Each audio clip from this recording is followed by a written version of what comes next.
அடேய் வெண்ணெய்! பேய் இருக்கு என்பவர்களால் அதை நிரூபிக்க முடியாது. சரி. ஆனால் உங்கள் விஞ்ஞானம் இவ்வளவு வளர்ந்து கிடக்கே, அது பேய் இல்லை என்பதை நிரூபித்து விட்டதா? கொள்ளிடக்கு நீங்க மருந்து கண்டுபிடிச்ச லட்சணத்தை தான் நாங்க பார்த்தோமே. ஊர்ஜிதப்படுத்தப்பட்ட கிருமிக்கு உடனே மருந்து கண்டுபிடிக்க முடியாத நீங்கள், கண்ணுக்கு தெரியாத சக்தியை இல்லை என்று நிரூபிக்கப் போகிறாயா? நீயும் உன் அறிவும். இப்போ நான் படித்தது வந்து எனக்கு வந்த கமெண்டு. நேத்திக்கு ஒரு வீடியோ போட்டிருப்பேன், பேய் இருக்கா அப்படின்னு சொல்லிட்டு ஒரு வீடியோ போட்டிருப்பேன். அதுக்காக வந்த கமெண்டு தான் இது. அறிவியல்னு பேசுகிறியே, அறிவியலால் எதுக்கு எல்லாத்துக்கும் விடை சொல்ல முடியுமா அப்படின்னு கேட்டிருக்கிறாங்க. அறிவியலால் எல்லாத்துக்கும் விடை சொல்ல முடியாது. இருந்தாலும் அறிவியல் ஒன்றுத்துக்கு விடை சொல்லிச்சுன்னா அதுக்கு தகுந்த ஆதாரம் இருக்கும். ஆதாரத்தோடு தான் அறிவியல் ஒரு விஷயத்துக்கு விடை சொல்லும். அதனால தான் அறிவியல் சொல்கிறத நம்ம கேட்கணுன்னு நான் சொல்லியிருக்கிறேன். இப்போது இந்த பேய் இருக்குது அப்படின்னு சொல்கிறவங்க கிட்ட போய் ஆதாரம் கேட்டிங்கன்னா அவங்கக்கிட்ட எந்த ஆதாரமுமே இல்லை. அதில் தோழர் சொன்னது போல் இல்லாத ஒரு சக்தியை அவங்க பேயின்னு சொல்கிறத நம்மளால் எப்படி ஏற்றுக்க முடியும்? அதுக்கு ஏதாவது ஒரு ஆதாரம் கொடுங்கன்னா எந்த ஆதாரமுமே கிடையாது. இல்லாத ஒரு சக்தி பேயா இல்லாமல் இருந்தாக்கா என்ன வருது? ஸோ அதனால தான் அறிவியல் என்ன சொல்லுதோ அதை நம்ம கேட்கணும் அப்படிங்கிறது போல் அந்த வீடியோவில் சொல்லியிருப்பேன். அறிவியல் என்றைக்கும் ஆதாரத்தோடு தான் பேசும். நம்ம ஊரில் ஒரு பழமொழி சொல்லுவாங்க, வாயிலே நல்லா வடை சுடு அப்படின்னு சொல்லுவாங்க. அதுக்கு என்ன அர்த்தம்னாக்கா கதை கதையாக விடுறது. ரியலாக வடை சுட்டு சாப்பிட்றதுக்கும் வாயிலே வடை சுட்டு சாப்பிட்றதுக்கும் நிறைய வித்தியாசம் இருக்குது. ஸோ அறிவியல் ரியலாக வடை சுட்டு நமக்கு தரும். இது போல் கற்பனை கதைகள், பேய் கதைகள்லாம் வாயிலே வடை சுடுற கதைகள். அதுக்கு என்ன ரெண்டுத்துக்கும் வித்தியாசம்னா, இதுக்கு அறிவியலுக்கு ஆதாரம் இருக்கும், இந்த வாயிலே வடை சுடுற விஷயத்துக்கு ஆதாரம் இருக்காது. ஸோ அதனால தான் அறிவியல் சொல்கிறத என்றைக்குமே கேட்கணும் அப்படின்னு நான் சொல்லுவேன். அறிவியலால் எல்லாத்துக்கும் விடை சொல்ல முடியுமா அப்படின்னு தோழர் கேட்குறாரு. அறிவியலால் எல்லாத்துக்கும் விடை சொல்ல முடியாது. இன்னும் கண்டுபிடிக்க வேண்டிய விஷயங்கள் நிறைய இருக்குது. ஆனால் அறிவியல் ஒன்று கண்டுபிடிச்சதுன்னா அதுக்கு தகுந்த ஆதாரம் இருக்கும். அதை நம்ம நம்புறது போல் இருக்கும். அதனால தான் அறிவியல் சொல்கிறத கேட்கணும் அப்படின்னு மீண்டும் மீண்டும் நான் சொல்கிறது. அறிவியல் படி மற்ற இந்த கற்பனை கதைகள் சொல்கிற மனிதர்கள் சொல்கிறத நம்ம ஏன் கேட்கக்கூடாதுன்னா, அதுக்கான ஆதாரங்கள் எதுவுமே இல்லை. அவங்க சொல்கிறதெல்லாம் கற்பனை கதைகள் தான். அது ஒரு வேளை தவறாக கூட போகலாம். ஏன் தவறாக போகலான்னா ஆதாரம் இல்லாமல் இருக்கிறதுனால. ஸோ இது என்னோடய கருத்தை வந்து நான் பகிர்ந்துக்கிட்டேன்.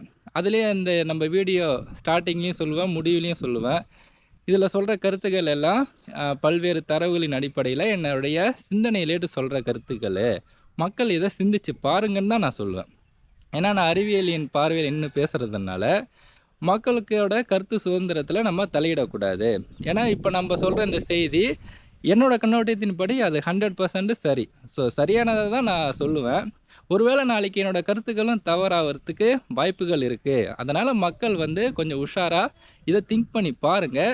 அப்படியே நம்பாதீங்கன்னு தான் நான் ஸ்டார்டிங்லேயே ஒரு நோட்டீஸ்ன்னு ஒன்று போடுவேன். வீடியோ முடிவிலையும் மக்கள் இதை சிந்திச்சு பார்க்கணும் அப்படிங்கிறத படி தான் சொல்லுவேன். மற்றபடி யார் மனதையும் புண்படுத்தணும் அப்படிங்கிற நோக்கம் எனக்கு இல்லை அப்படிங்கிறதையும் தெளிவாக நான் சொல்லியிருக்கிறேன். அது ஆனால் தோழர் ஏன் புரிஞ்சிக்கலன்னு எனக்கு தெரியல. அவர் கோவப்பட்டு அடே வெண்ணெய் அப்படிலாம் திட்டிருக்கிறாரு. ஒருவேளை அவர் வந்து அந்த பேய் அப்படிங்கிற கான்செப்டை ரொம்ப இறுக்கமாக பிடிச்சிருக்கிறாரோ அப்படின்னு எனக்கு தோணுது. நம்ம ஒரு கருத்தாக்கத்தை ஏற்றிருப்போம். அதுதான் சரின்னு நம்ம நம்புவோம். அது மேலே யாராவது விமர்சனம் பண்ணுனா அதை நம்ம வந்து ஓப்பன் மைண்டோட பார்க்கணும். என்ன நம்ம கருத்தாக்கத்தை இப்படி விமர்சனம் பண்ணுறாங்களே அப்படிங்கிறத ஓப்பன் மைண்டோட பார்க்கணும். நம்ம ஏற்றுக்கிற கருத்துக்களும் கோட்பாடுகளும் ஒருவேளை தவறாக கூட இருக்கலாம். அதனால தான் ஓப்பன் மைண்டோட பார்க்க சொல்கிறேன்.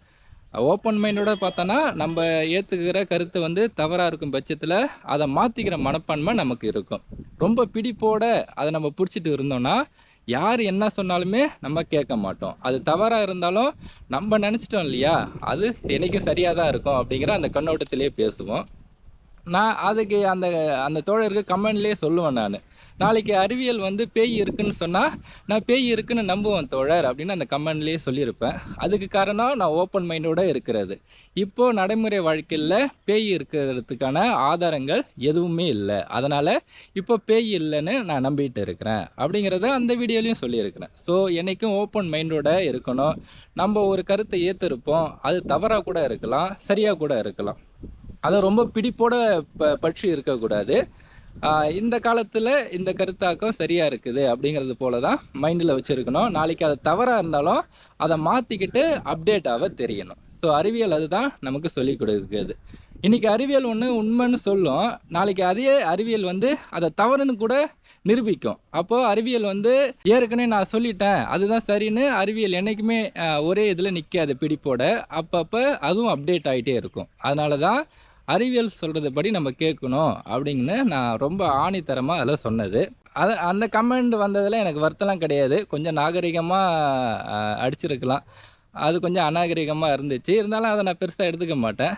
இப்போ அந்த தோழரோட கருத்துக்களும் என்னோடய கருத்துக்களும் ஆன்லைனில் இருக்குது. இதில் முக்கியமான என்னோடய எய்ம் என்னென்னா, இளைய சமுதாயம் வந்து விழிப்போடு இதில் இருக்கணும். இல்லாத ஒரு கருத்தாக்கத்தை இளைய சமுதாயத்தினர் மனதில் விதைக்கக்கூடாது. அவங்க எல்லாத்தையும் சிந்திச்சு பார்க்கணும் அறிவியலின் பார்வையில் அப்படிங்கிறது தான். இளைய சமுதாயமும் இந்த வீடியோவை பார்க்குது, அந்த தோழரோட கமெண்டையும் படிக்குது, நான் சொல்கிற இந்த கருத்துக்களையும் இளைய சமுதாயத்தினர் பார்க்குறாங்க. பார்த்து அவங்க எது சரி அப்படிங்கிறத அவங்க முடிவு பண்ணணும் அப்படிங்கிறது தான் என்னோட விருப்பம். இப்போ 2 கருத்தாக்கங்கள் இருக்குது. ஒரு பகுதி மக்கள் வந்து பேய் இல்லை அப்படின்னு அறிவியலின் பார்வையில் நின்று சொல்கிறாங்க. இன்னொரு பகுதியில் மக்கள் வந்து பேய் இருக்குது அப்படின்னு ஒரு கற்பனையின் அடிப்படையில் சொல்கிறாங்க. இப்போ இதில் என்னோட நோக்கம் என்னென்னா, இந்த பார்க்குற இளைய சமுதாயத்தினர் 2 கருத்துக்களையும் பார்க்கணும். நீங்கள் பார்த்து உங்களுக்கு எது சரியான கண்ணோட்டமாக இருக்குது அப்படிங்கிறத நீங்கள் சூஸ் பண்ணணும். இப்போ நான் அறிவியலின் பார்வையில் நின்று பேய் இல்லை, அதுக்கான ஆதாரம் எதுவும் இல்லை அப்படின்னு விளக்குறேன். இன்னொன்று கற்பனை கதைகள் மூலமாக எந்தவித ஆதாரமுமே இல்லாமல் பேய் இருக்குன்னு ஒரு கான்செப்டை கிரியேட் பண்ணி வச்சுருக்காங்க. ஸோ இந்த 2 பக்கமும் இருக்குது. இதை பார்க்குற இளைய சமுதாயத்தினர் உங்களுக்கு எந்த கருத்தாக்கம் பிடிச்சிருக்குது அப்படிங்கிறத நீங்கள் செலக்ட் பண்ணிக்கிங்க. பேய் இருக்குது அப்படிங்கிறத கூட நீங்கள் நம்பலாம், பேய் இல்லை அப்படின்னு அறிவியல் சொல்கிறத கூட நீங்கள் நம்பலாம். யாருடைய கருத்து சுதந்திரத்துலையும் நான் தலையிட மாட்டேன். ஆனால் எல்லா கருத்தாக்கங்களையும் விமர்சனம் பண்ணுற அந்த ஃப்ரீடம் எல்லாருக்கும் இருக்குது இல்லையா? ஸோ அதனால தான் நான் அதில் விமர்சனம் பண்ணுறேன் இந்த பேய்ங்கிற கான்செப்டில். இதெல்லாம் நீங்கள் சிந்திச்சு பாருங்கள். இப்போ சொன்ன கருத்துக்களையும் பார்த்து சரியாக இருந்தால் ஏற்றுக்குங்க, தவறாக இருந்தால் விட்டுடுங்க. யார் மனதையும் புண்படுத்தணும் அப்படிங்கிற நோக்கம் எனக்கு சுத்தமாக இல்லை. நன்றி.